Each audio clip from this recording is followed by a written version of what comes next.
Baik, assalamualaikum warahmatullahi wabarakatuh. Selamat siang teman-teman. Kita dari kelompok 13 akan mempresentasikan tugas UAS dari teknik komunikasi, teknologi komunikasi. Yang pertama, saya akan menyampaikan tentang peralatan media baru dalam proses komunikasi. Yang pertama, apa sih peralatan media baru dalam proses komunikasi itu?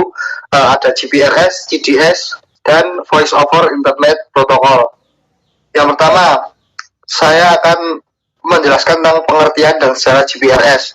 Dengan adanya perkembangan teknologi GPRS didahului dengan penemuan telepon genggam generasi 1G dan 2G yang selanjutnya menjadi inspirasi sebagai pengembangan GPRS. Penemuan GPRS terus berkembang hingga kemunculan generasi 3G, 3.5G, dan 4G. Perkembangan teknologi komunikasi ini disebabkan oleh keinginan yang selalu memperbaiki kinerja dan efisiensi dari teknologi generasi sebelumnya. Yang pertama, generasi 5G analog kecepatan rendah, low speed, cukup untuk suara. Contoh, NMT, Nordic Mobile Telephone, dan AMP5 analog mobile phone system. Yang kedua, generasi 2G digital kecepatan rendah menengah, contoh GSM dan CDMA. 2G merupakan jaringan telekomunikasi seluler yang diluncurkan secara komersil pada GSM di Finlandia oleh Radiolinja pada tahun 1991. Yang kemudian pengertian GPRS. GPRS adalah General Packet Radio Service, adalah suatu teknologi yang memungkinkan pengiriman dan penerimaan data lebih cepat dibandingkan dengan penggunaan teknologi circuit switch data CSD.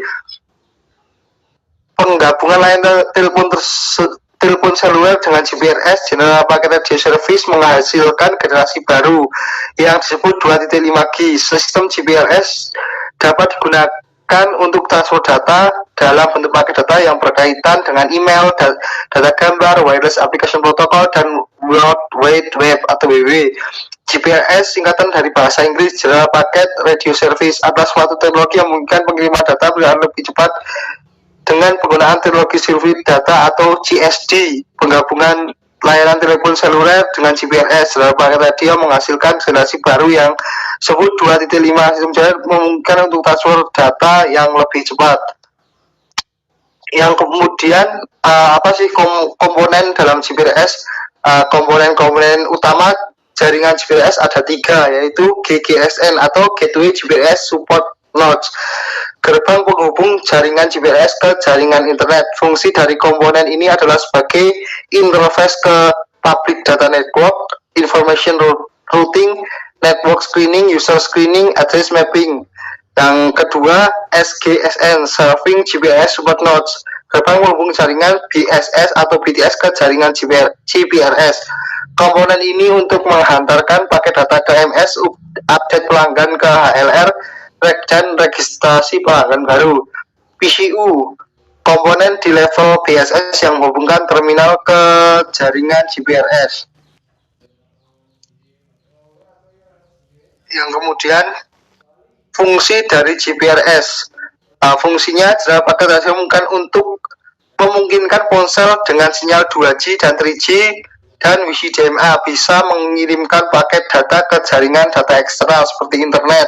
Karena merupakan bagian dari GSM, ia menawarkan berbagai layanan yang tidak dimiliki oleh GSD, yaitu pengiriman dan broadcast pesan MMS atau Multimedia Messaging Service atau pesan multimedia. Yang kemudian GPRS dipasang pada ponsel bertipe GSM. Meski jaringannya terpisah dari GSM, secara teoritis GPRS menjanjikan kecepatan mulai dari 56 sampai 115 KB per second, sehingga bisa dipakai untuk mengirimkan data serta mengakses internet via komputer, notebook, serta handheld komputer. Tapi dalam praktiknya tergantung pada beberapa faktor, meliputi konfigurasi dan alokasi time slot di level BTS atau Base Transceiver Station, dan perangkat lunak, dukungan fitur serta aplikasi smartphone yang diinginkan. Yang kemudian bagaimana cara kerja GPRS? SGSN bertugas pertama mengirim paket ke mobil station, yang kedua mengirim sejumlah pertanyaan ke HRR untuk memperoleh profil data pelanggan. GPRS yang ketiga mendeteksi MSDY yang baru dalam suatu area service yang menjadi tanggung jawab location management. Yang keempat dihubungkan ke BSS pada GSM dengan koneksi frame relay melalui PCU atau packet control unit di dalam BSG. Yang kemudian GGSN bertugas sebagai interface ke jaringan IP eksternal seperti public internet atau mobile service provider. Yang kedua, mengakhirkan informasi routing dari PDU ke SGSN. Kemudian GPRS menggunakan sistem komunikasi paket switch sebagai cara untuk mentransmisikan datanya. Paket switch adalah sebuah sistem di mana data yang ditransmisikan dibagi menjadi bagian-bagian kecil lalu ditransmisikan ke dan diubah kembali menjadi data semula melalui PLMN atau Public LAN Mobile Network dengan menggunakan seperti nomor HP 00 sekian-sekian. Maka biaya akses GPRS secara teori lebih murah daripada biaya akses CSD. GPRS didesain untuk menyediakan layanan transfer paket data jaringan GSM dengan kecepatan yang lebih baik dari GSM. Kecepatan yang lebih baik ini dapat dengan menggunakan coding scheme atau CS yang berbeda dari GSM. Ada beberapa kelebihan dari GPRS dibanding GSM standar, hanya mencapai 6-10 pesan per menit. Kecepatan SMS dengan jaringan GPRS lebih baik, yakni 30 pesan per menit. Support terhadap IPv4 atau alamat internet protokol versi keempat. Di awal kemunculan IPv6 belum banyak diketahui sehingga tidak didukung oleh GPRS. Mendukung protokol point-to-point protokol yang bisa digunakan untuk menambah fungsi ponsel sebagai modem. User dapat memakai jaringan GPRS untuk mengakses rangkaian LAN yang tersambung dengan internet. Kecepatan transfer data melebihi dial-up yaitu hingga 171,2 kbps. Bisa digunakan untuk mengakses email, bisa digunakan untuk mengunggah dan mengunduh file seperti musik, gambar, dokumen, dan sebagainya. Jangkauan jaringan GPRS sangat luas di Indonesia sendiri. Sebagian besar operator masih menggunakan jaringan tersebut untuk lokasi-lokasi yang jauh dari pusat kota. Tarif yang diberikan GPRS biasanya lebih murah daripada jaringan lainnya. Dan adapun kekurangan GPRS, rata-rata device yang menyediakan jaringan GPRS tidak memiliki fitur nan canggih. Kecepatan maksimal GPRS ternyata lebih rendah dari yang dijanjikan. Modulasi GPRS tidak stabil, koneksi jaringan tersebut kadang dapat terputus dengan sendirinya. User experience yang diberikan kurang baik, jadi pengguna ingin mengakses internet dengan lebih cepat, stabil, serta murah. Tidak mendukung layanan video call, tidak cocok untuk dipakai streaming video atau bermain game online karena network latency-nya yang besar dan kecepatan terbatas. Kecepatan transfer paling rendah di antara jaringan-jaringan lainnya seperti 3G, HSDPA, dan 4G. Tidak mendukung VoLTE, Voice over LTE, yang mempunyai kualitas suara jernih, kuat ketika digunakan untuk melakukan panggilan melalui jaringan LTE. Yang kemudian ada GDS. GDS merupakan paket program software yang dibutuhkan bagi sistem temu kembali informasi yang dibangun, dikelola, dan dibesarkan oleh UNESCO. Program aplikasi ini pertama kali diluncurkan pada tahun 1985 dan sejak saat itu juga sudah lebih dari 20.000 lisensi atau GDS atau IACS. Hal ini dikeluarkan oleh UNESCO oleh sebuah jaringan distributor bibliografis atau digunakan sebagai basis. Data katalog perpustakaan berukuran kecil maupun sedang. Beberapa versi program ini telah dibuat dalam bahasa Arab, Tionghoa, Inggris, Prancis, Jerman, Rusia, dan Spanyol. UNESCO menyatakan program ini gratis untuk tujuan non-komersil. Kendati pun demikian, penyalur atau distributor diperbolehkan memungut biaya pengiriman. Sejarah dan perkembangan GDS atau ISIS adalah bentuk singkat dari Computerized Documentation Service atau Integrated Set of Information System. Paket program ini disepakati oleh perpustakaan di negara berkembang sebagai sebuah program developing countries as a standard software information system development.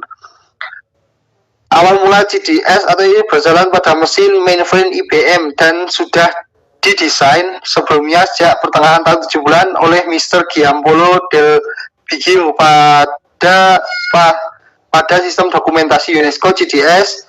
UNESCO Computer System Documentation System GDS ini dibangun berdasarkan pada sistem internal ISIS, sistem informasi yang terintegrasi milik ILO di Jenewa, Swiss. Baru pada tahun 1985 itulah sebuah versi yang dibentukkan bagi komputer mini dan mikro dibuat menggunakan bahasa Pascal. Sistem berjalan pada komputer IBM PC dalam sistem MS-DOS. WinSys adalah versi Windows dari GDS atau ISIS yang pertama kali diperkenalkan pada tahun 1995 dan dapat berjalan pada komputer standalone atau dapat pula berjalan dalam sebuah jaringan komputer lokalan. Java ISIS merupakan komponen client server yang mungkin manajemen biodata jauh melalui internet dan tersedia untuk sistem operasi Windows, Linux, dan Macintosh. Ada lagi yang Gen ISIS yang membentuk pengguna GDS atau ISIS untuk membuat format HTML yang artinya dihasilkan halaman penelusuran basis data GDS atau ISIS via web, sedangkan ISIS DLL disediakan UNESCO sebagai aplikasi programming interface API untuk mengembangkan aplikasi berbasis GDS atau ISIS. Kemudian ada Voice over Internet Protocol atau VoIP. Dan pengertiannya, VoIP adalah suatu teknologi yang memungkinkan percakapan suara melalui media internet atau berbasis IP Internet Protocol. Konsep kerja VoIP adalah dengan merubah paket suara menjadi kode digital dan disalurkan ke dalam paket-paket data secara real time. Secara VoIP, secara perkembangan teknologi kemudian dikembangkan lagi teknologi PSTN Public Switch Telephone Network yang sudah berkembang sampai sekarang. Beberapa tahun kemudian mulai berkembang teknologi baru membuat personal komputer PC secara massal. Sistem komunikasi telepon seluler dan terakhir sistem berdasarkan jaringan internet yang memberikan layanan email, chat, dan lain-lain.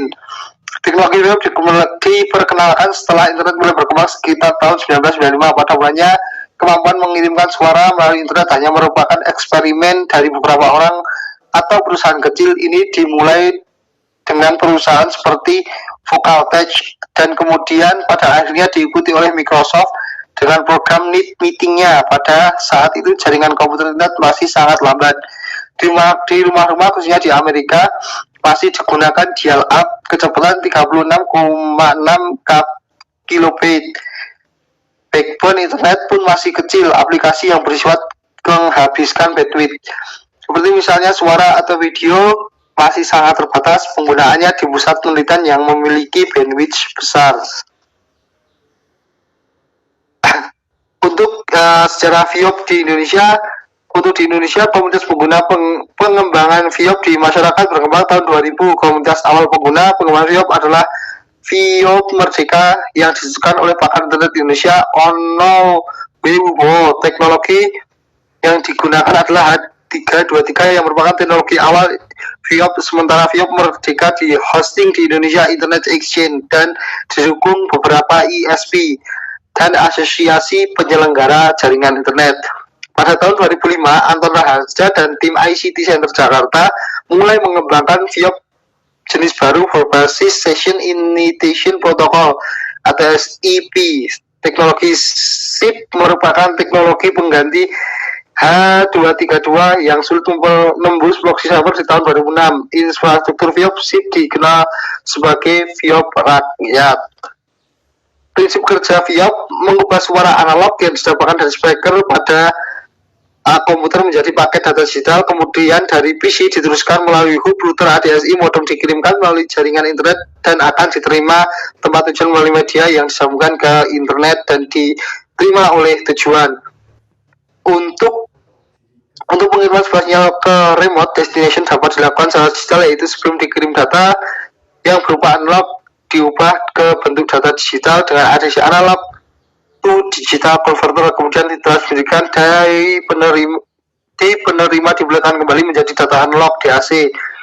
Bentuk paling sederhana dalam FIOP adalah dua buah komputer terhubung dengan internet. Syarat-syarat dasar untuk mengadakan koneksi FIOP adalah komputer yang terhubung ke internet yang mempunyai sound card yang dihubungkan dengan speaker dan mikrofon dengan dukungan software khusus.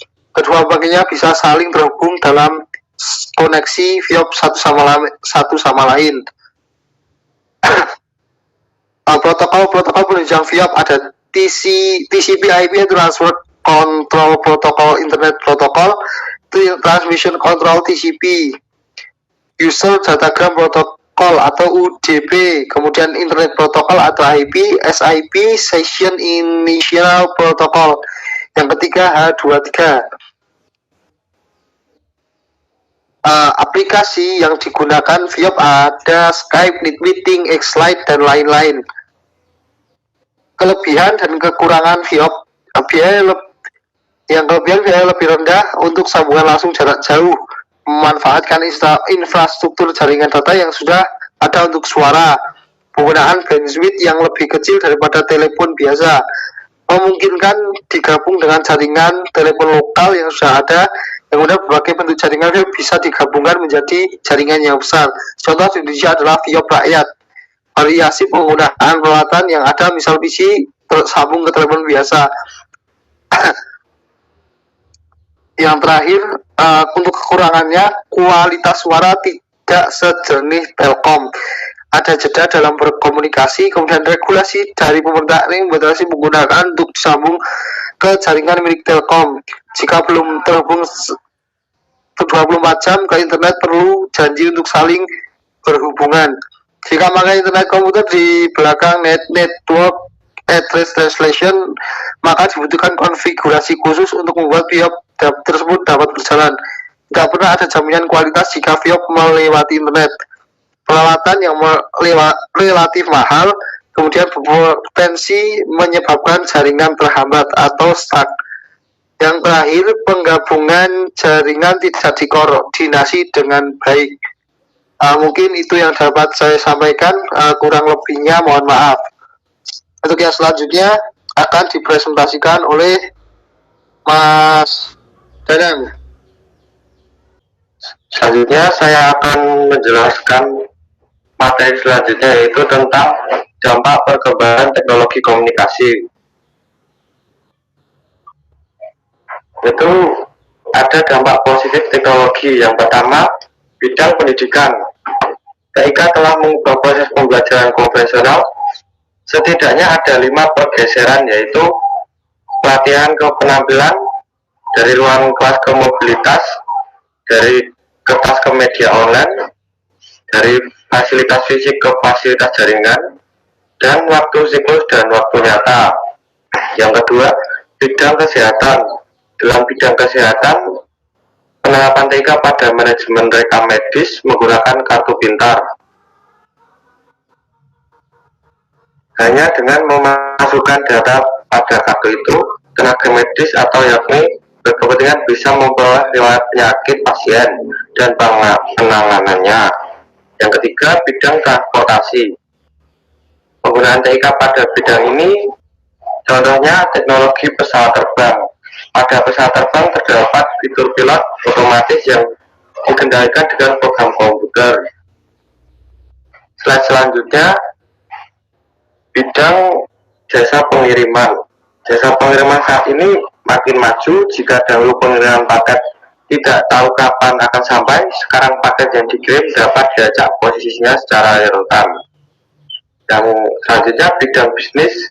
Dalam bidang bisnis diterapkan pada perdagangan secara elektronik atau e-commerce.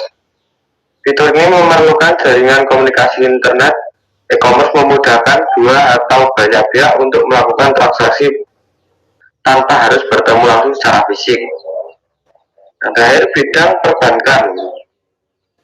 Penerapan ini adalah fitur internet banking. Ini nasabah bisa dengan mudah melakukan berbagai transaksi perbankan hanya dengan membuka situs layanan dari perbankan tersebut. Selanjutnya, dampak negatif teknologi. Yang pertama, pelanggaran hak cipta. kemajuan TIK ada yang disalahgunakan oleh orang tidak bertanggung jawab. Biasanya terkait pelanggaran hak cipta ini meliputi membacakan software, penggandaan tanpa izin pembuatan karya, hingga pemakaian tanpa seizin pembuat. Selanjutnya, kejahatan siber atau cybercrime. Kejahatan ini dilakukan secara online dengan memanfaatkan teknologi atau jaringan komputer. Misalnya kejahatan seperti pembajakan kartu kredit, penipuan online, dan sebagainya. Selanjutnya, pornografi, perjudian, dan penipuan. Ketiga hal tersebut sangat menarik di dunia online dan menjadi sisi negatif dari TIK. Namun, sebagai negara melegalkan pornografi dan perjudian terkait aturan-aturan tertentu. Selanjutnya, penyebaran malware adalah program komputer yang sifatnya mencari kelemahan software. Penggunaannya seperti untuk membobol atau merusak sistem operasi maupun merusak software. Contohnya malware adalah virus worm, killcode, spyware, dan sebagainya. Selanjutnya, dampak positif teknologi secara aplikatif dalam bidang sosial. Yang pertama, kemajuan teknologi komunikasi yang cepat dapat mempermudah komunikasi antar manusia dari suatu tempat ke tempat yang lain. Yang kedua, sosialisasi kebijakan pemerintah dapat lebih cepat disampaikan.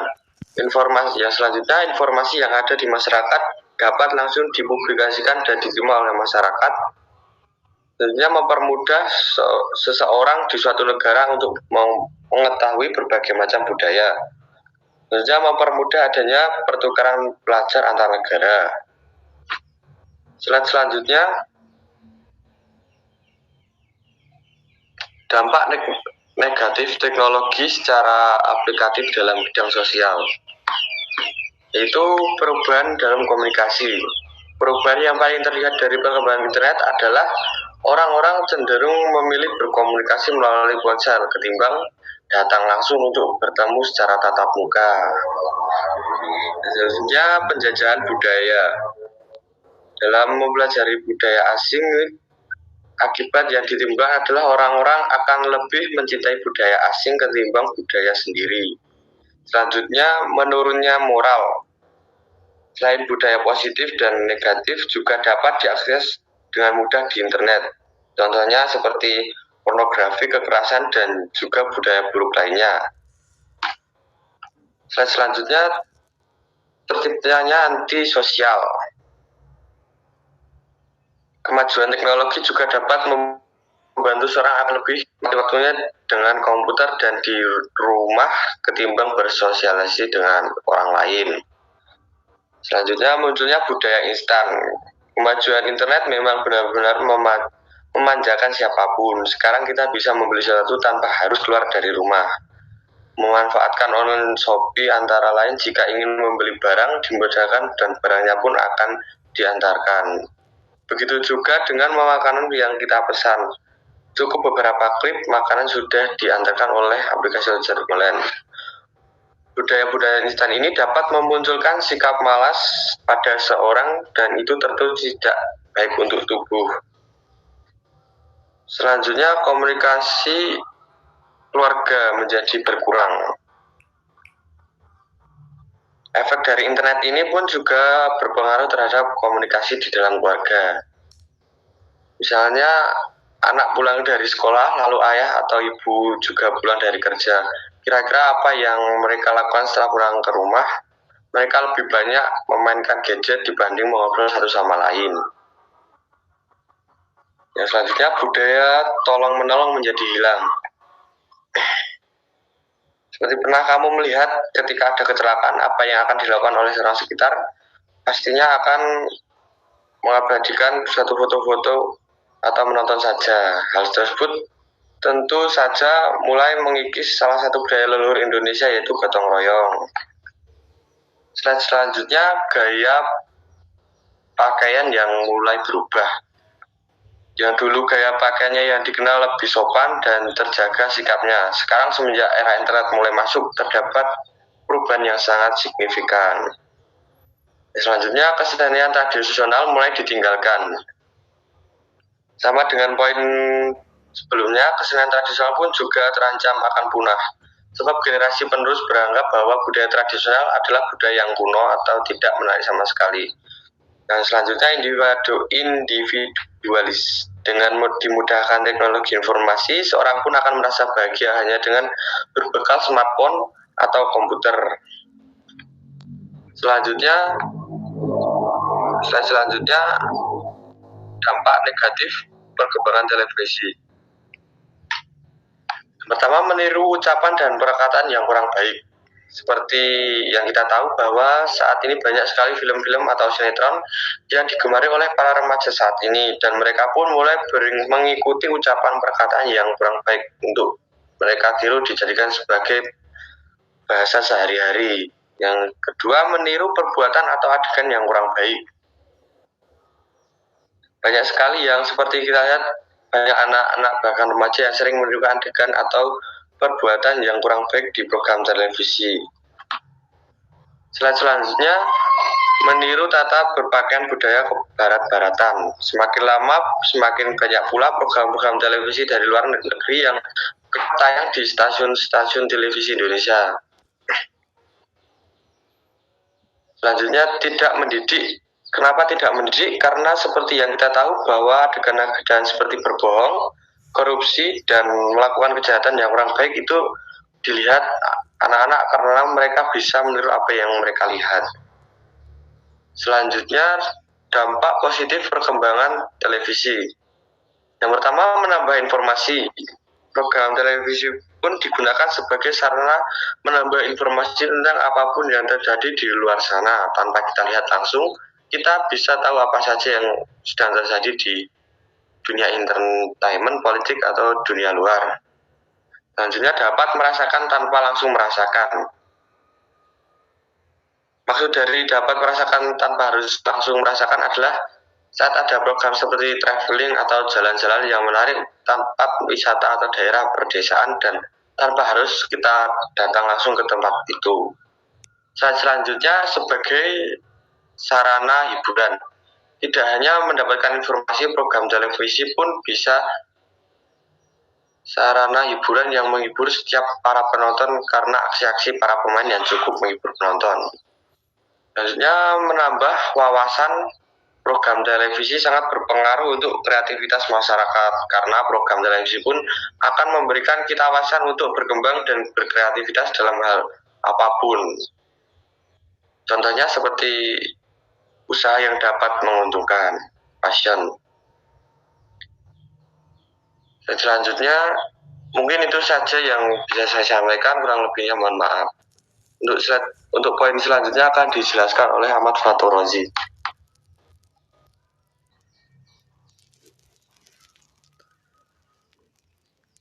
Ya, konsekuensi terhadap perkembangan teknologi komunikasi. Poin pertama, konsekuensi sosial dampak media teknologi komunikasi, yaitu dampak positif yang dirasakan oleh masyarakat sebagai berikut.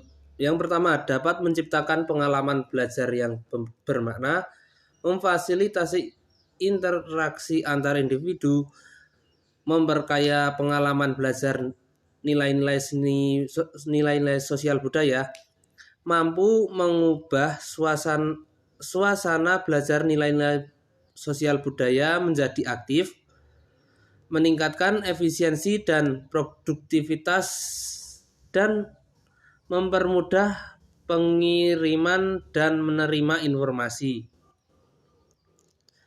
Konsekuensi negatif penggunaan media teknologi komunikasi pada masyarakat meliputi hilangnya kesempatan berkomunikasi interpersonal, mempertajam kesenjangan. Penggunaan media komunikasi dapat mengancam privasi, seringkali terjadi pemborosan, ketergantungan terhadap sistem dan kerentanan sistem, dan kejahatan dan penyalahgunaan komputer. Untuk konsekuensi kultural dampak media teknologi komunikasi, dampak positif meningkatkan rasa percaya diri kemajuan ekonomi di negara-negara Asia melahirkan fenomenal yang menarik. Perkembangan dan kemajuan ekonomi yang meningkatkan rasa percaya dan ketahanan sebagai suatu bangsa akan semakin kokoh. Tekanan kompetisi yang tajam di berbagai aspek kehidupan sebagai konsekuensi globalisasi akan melahirkan generasi yang disiplin, tekun, dan bekerja keras. Keefektifan biaya dan waktu, misalnya saat mengajar, kini telah ada teknologi pembelajaran secara online. Jadi guru atau dosen tidak perlu repot untuk datang ke sekolah ataupun kampus. Cukup menerangkan pelajaran lewat media internet kepada anak muridnya. Masyarakat tidak perlu lagi membeli koran untuk mengetahui informasi mengenai berita. Cukup dengan membuka internet, kita sudah dapat membaca berita melalui media online dan tidak mengeluarkan biaya. Dampak negatif dari menggunakan teknologi informasi terhadap aspek budaya. Kenakalan dan kenakalan dan tindak penyimpangan di kalangan remaja dengan mengakses situs porno dan oknum-oknum yang menggunakan media Facebook, Twitter, dan lain-lain melemahkan rasa gotong royong, saling tolong-menolong, dan menjadi ciri khas masyarakat Indonesia. Manusia menjadi malas karena telah dimanjakan oleh teknologi, sehingga kita tidak perlu repot-repot bertemu dengan seorang. Dengan teknologi kita tetap dapat bertatap muka meskipun tidak bertemu dengan orang tersebut. Poin keempat, berkurangnya sosialisasi karena kurang proses tatap muka atau face to face karena pesatnya perkembangan alat komunikasi. Hal ini dapat menyebabkan komunikasi menjadi hampa. Perbedaan kepribadian pria dan wanita. Banyak pakar yang mendapatkan bahwa kini semakin besar porsi wanita yang memegang posisi sebagai pemimpin, baik dalam dunia pemerintahan maupun dalam dunia bisnis. Terima kasih, sekiranya itu yang bisa disampaikan dari kelompok kami. Apabila ada kurang lebihnya, mohon maaf yang sebesar-besarnya. Assalamualaikum warahmatullahi wabarakatuh. Waalaikumsalam warahmatullahi wabarakatuh.